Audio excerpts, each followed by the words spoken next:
bagaimana proses penetapan nomor induk P3K sesuai dengan PP 49 tahun 2018, bahwa setelah dilakukan seleksi, PPK mengumumkan pelamar yang dinyatakan lulus seleksi berdasarkan hasil pengolahan yang dilakukan oleh BKN. Kemudian pelamar yang dinyatakan lulus diangkat sebagai calon P3K dengan keputusan pejabat pembina kepegawaian. Jadi tahap pertama adalah pengumuman kelulusan, kemudian penetapan sebagai calon P3K dengan keputusan pejabat pembina kepegawaian, kemudian keputusan pengangkatan sebagai calon P3K itu disertai dengan dokumen pendukung, disampaikan oleh instansi ke BKN untuk diterbitkan persetujuan teknis dan penetapan nomor induk P3K. Nah, BKN punya waktu 25 hari untuk menerbitkan nomor induk P3K sejak usul disampaikan oleh instansi. Kemudian setelah terbit nomor induk P3K, ditindaklanjuti oleh instansi dengan penandatanganan perjanjian kerja antara calon P3K dengan instansi, dan ini tidak harus dengan PPK-nya, itu bisa didelegasikan. Kemudian instansi menerbitkan surat keputusan pengangkatan P3K, dan selanjutnya instansi menerbitkan surat pernyataan melaksanakan tugas. Walaupun tertulis PPK, namun untuk penandatanganan perjanjian kerja, kemudian penerbitan surat pernyataan melaksanakan tugas itu bisa didelegasikan. Lanjut. Terus saja, saya kira ini tidak terlalu lanjut, Mas. Tadi sudah sampaikan di depan.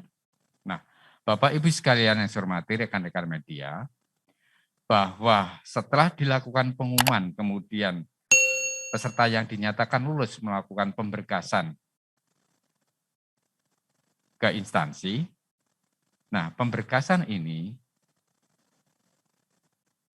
usul penetapan NIP berdasarkan pemberkasan yang sudah disampaikan oleh peserta yang dinyatakan lulus ke BKN, ini diupload atau diunggah melalui aplikasi Doku Digital .bkn.go.id. Jadi prinsipnya untuk penetapan nomor induk ASN sejak tahun lalu itu kita sudah paperless, jadi tidak ada lagi dokumen fisik yang mundar-mandir antara instansi dengan BKN, termasuk pertimbangan teknis penetapan nomor induk P3K juga tidak lagi menggunakan tidak lagi berupa dokumen fisik. Jadi bahkan penandatanganannya pun karena tidak dokumen fisik, maka kita menggunakan tanda tangan digital. Lanjut.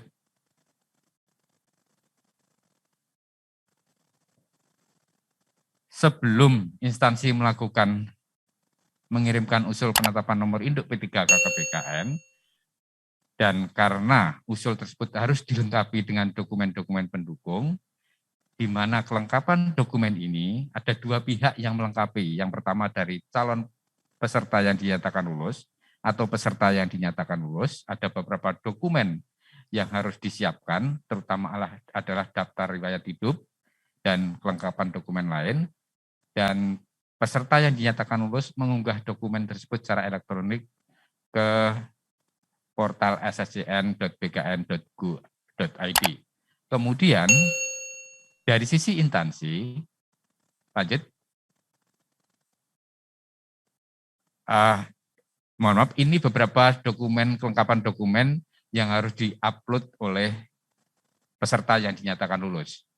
Ada sekian banyak dokumennya, termasuk surat pernyataan 5 poin, surat pernyataan bersedia ditempatkan dimanapun di seluruh wilayah kerja Indonesia, surat pernyataan dan surat pernyataan yang lainnya. Antara lain juga surat pernyataan tidak berposisi atau berstatus sebagai PNS ataupun P3K. Ini harus diunggah oleh peserta yang dinyatakan lulus. Lanjut. Kemudian berdasarkan dokumen kelengkapan dokumen tadi, maka instansi menyampaikan usul penetapan nomor induk P3K melalui SHPK. Lanjut.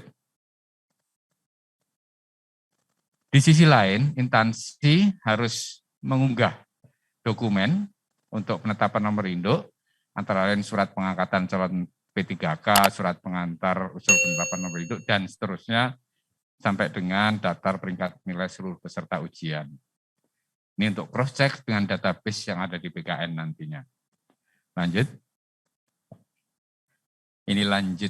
Ini tahapan saja, hanya pengelompokan ada 2 tahap, mengingat tesnya tidak bersamaan dan selesainya tidak bersamaan, maka kami mengelompokkan menjadi 2 kelompok proses, yaitu tahap 1 dan tahap 2, sehingga yang sudah selesai duluan tidak menunggu terlalu lama.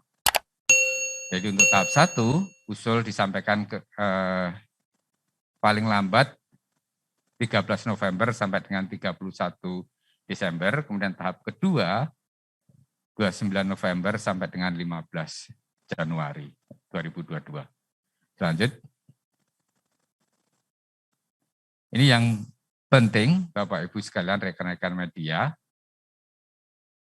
Penentuan mulai berlakunya pengangkatan sebagai P3K tahun 2021 ditetapkan terhitung mulai tanggal 1 bulan berikutnya dari tanggal penyampaian usul penetapan nomor induk P3K kepada Kepala BKN atau kepada Kepala Kantor Regional BKN. Nah, ini penting sehingga kita tidak ada lagi tawar-menawar mengenai TMT. Jadi TMT-nya pasti. Kalau usul masuk di bulan Januari ke BKN, maka TMT-nya tanggal 1 atau awal bulan. Kalau tanggal 1-nya tanggal merah, tanggal 1 bulan berikutnya, yaitu di bulan Februari. Kalau usul masuk di bulan Desember, maka TMT-nya di tanggal 1 bulan Januari. Nah, berkenaan dengan ini, kami mohon bagi instansi untuk menyampaikan usul jangan di tanggal-tanggal akhir bulan. Itu merepotkan kami untuk memproses dan menetapkan nomor induknya. Lanjut. Saya kira ini hanya SOP di BKN, ada batas waktu 25 hari bagi BKN untuk menerbitkan nomor induk P3K. Lanjut. Kemudian, instansi punya waktu 30 hari kerja setelah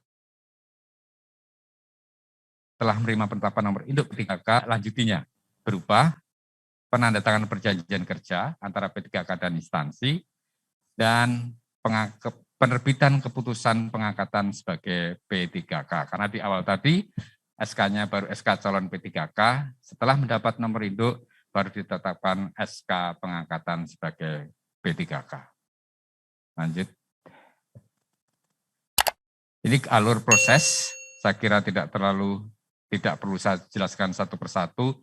Ini adalah resume atau gambaran dari apa yang sudah saya sampaikan tadi, mulai dari lulus seleksi, kemudian apa yang harus diproses oleh yang bersangkutan, peserta yang dinyatakan lulus, dan apa yang harus dilakukan oleh pengelola kepegawaian instansi, kemudian apa yang selanjutnya dilakukan oleh BKN maupun kantor regional BKN, sampai dengan diterbitkan penetapan nomor induk P3K berupa dokumen pertimbangan teknis.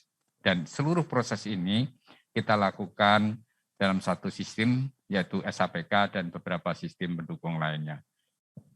Saya kira ini beberapa hal yang dapat saya sampaikan untuk proses persiapan penetapan nomor induk P3K, khususnya P3K jabatan fungsional non-guru. Terima kasih. Wassalamualaikum warahmatullahi wabarakatuh. Om Santi Santi Om, Salam, dan salam sehat bagi kita semua.